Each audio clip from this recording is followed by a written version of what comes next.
Okay. Once you have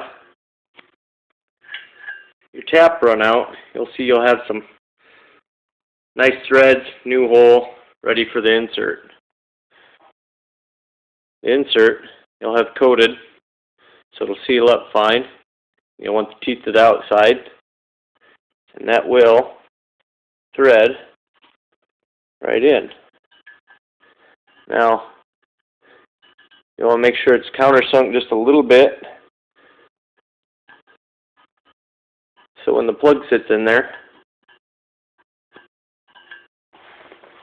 it doesn't run square into the insert itself. It'll still seal up against the housing. Once that's run in there a little bit past center, what you do is you have a mandrel here. You set in there to set the teeth.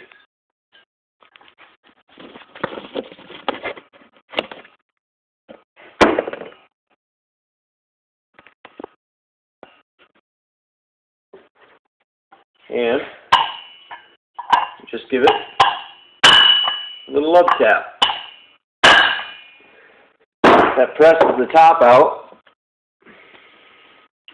sets them teeth in there, and it'll keep it from wandering around. That's pretty much the completion of the repair.